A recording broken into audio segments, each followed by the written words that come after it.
군인은 언제나 죄송합니다. 당당해야 합니다.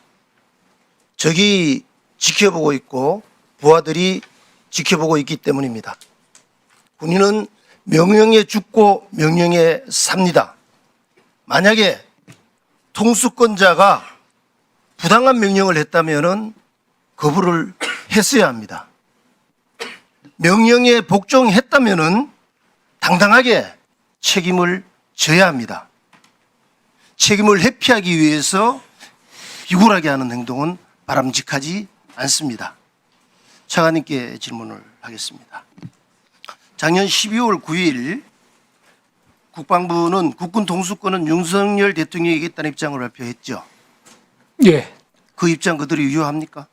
예, 그게 탄핵이 이제 진행되기 전에 말씀입니다. 예, 탄핵 의결로 직무 배제가 됐습니다. 그러나 여전히 윤석열 대통령에 대한 경호 대상자죠. 윤석열 대통령. 예, 대통령 직위를 유지하고 있기 때문에 경호 대상입니다. 차관님은 수방사령관을 하셨죠. 예, 그렇습니다. 그러면 누구보다도 55 경비단과 33 군사경찰대에 대해서 잘 알리라고 생각을 합니다. 이 소속이 어디입니까? 예, 소속은 뭐 수방사이하고 그 경호처에 배속된 부대입니다. 그렇죠. 그러면 여기에 대한 지휘 통제 권한이 누구인데 지금 가 있습니까? 현재는 경호처에 있을 때는 경호처에서 운영합니다. 배속의 개념을 국민들이 좀 알기 쉽게 설명할 수 있겠습니까? 예, 무슨 작전과 운영에 관련된 전체적인 권한을 갖는 것이 배속 권한입니다. 작전 통제보다 훨씬 더 강화된 예, 그렇습니다. 전투근무 지원에 관련되는 부분이나 평정 등 인사권까지가 지금 들어가 있는 상황 아닙니까? 그러면 사실상 경호처는 지금 55하고 33을 배속 통제하고 있다 이렇게 봐야 되고 부하라고 볼 수가 있겠죠. 예, 배속 통제하는 부대고 부하는 아닙니다. 부하는 아닙니까? 예. 그건 어떤 의미죠? 그것은 뭐 부하라는 것은 정상적인 지휘관계의 예속 부대에서 군 관계에 있었을 때 적용되는 것이고 경호처는 군 부대가 아니기 때문에 부하라는 그런 용어를 쓰지는 않습니다. 좋습니다. 예. 지난 1월 3일 공수처에서 1차 체포영장을 집행하는 과정에서 여러 가지 좀 문제점들이 있었던 것 같고 언론 보도에 의하면은 차관께서 경찰과의 물리적 충돌과 관련해서 지침을 내렸다는 보도가 있었습니다. 예, 그렇습니다. 어떤 거죠? 예, 경찰과 물리적인 충돌이 있어서는 안 된다고 제가 현장 부대 경비단 부대장에게 지시를 했습니다. 지금 국방부와 경호처 기관 대 기관입니다. 그죠? 우리 국방부에서 지금 55와 33을 배속 통제를 준 상태입니다.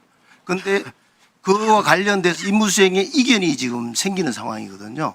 그 과정에 문제가 생겼을 때 그 문제를 해결하기 위해서 접근해야 될 방법이 해당 기관 간의 장이 의사소통을 통해서 이해관계들을 해결하는 부분이 먼저이고 그것이 안 되면 그 상급인 권한대행을 통해서 조정돼야 된다고 생각하는데 어떻게 생각하십니까?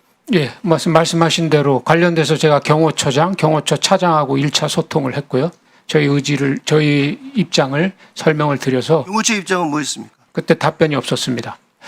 그래서 최상목 권한대행과의 이 관련된 부분들이 정리가 됐나요? 그분 권한대항 거는 이 문제에 대해서 논의한 적 없습니다.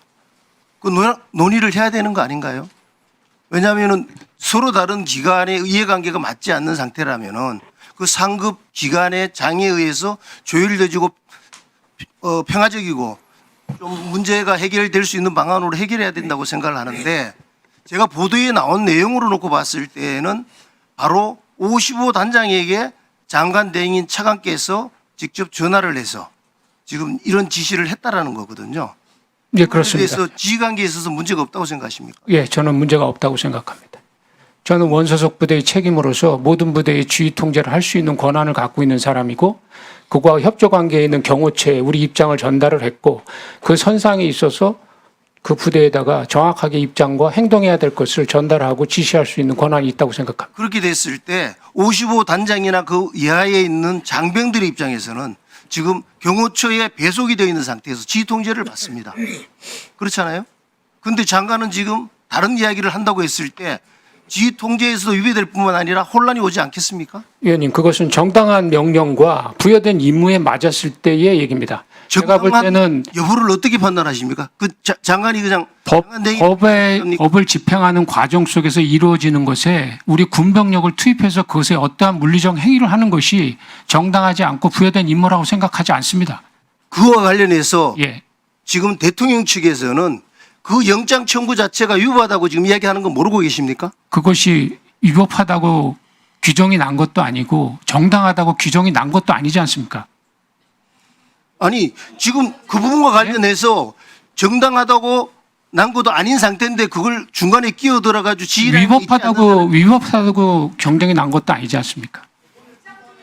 그러니까 그것은 주장이고 논란이고 저는 그런 각자의 입장이 아니라 저한테 부여된 준사적 상황에서 맞췄을 때 저한테 부여된 권한으로서 그 상황에서 부대장한테 명확한 지침을 줘야 된다고 생각합니다. 그런 지침을 안 주면 예하 부대원들이 그런 혼란스러운 상황에서 어떻게 행동을 하겠습니까? 경호처는 분명히 부여된 임무인 관저의 외곽 경계 임무로 파견된 부대에 대해서 저희한테 어떤 협조도 없이 법 집행 질서 속에 위원대에 투입을 했습니다. 그것을 하지 말아달라고 요청을 했고 거기에 답이 없었습니다. 그래서 제가 그 부대에 그랬을 때 물리적 충돌이 있어서는 안 된다. 그것을 반드시 경호처에 입장을 전달해라. 이렇게 얘기했습니다. 그런데 지금 대통령 측에서는 그것이 위법한 영장 집행이라고 이야기하고 있는 거고 그와 관련해서 지금 문제를 삼고 있는 거 아니에요? 예, 만약에 그것이 그렇게 결정이 나서 해서 제가 한 것이 월권이고 직권을 남용한 거라면 제가 그 부분에 대한 책임지겠습니다. 그와 관련해서 지금 차관과 공수처장 등 11명이 지금 고발된 거 알고 계십니까? 예, 알고 있습니다. 그와 관련돼서 지금 2차 집행과 관련돼서도 또 그런 문제가 또 생길 수 있을 것 같아요.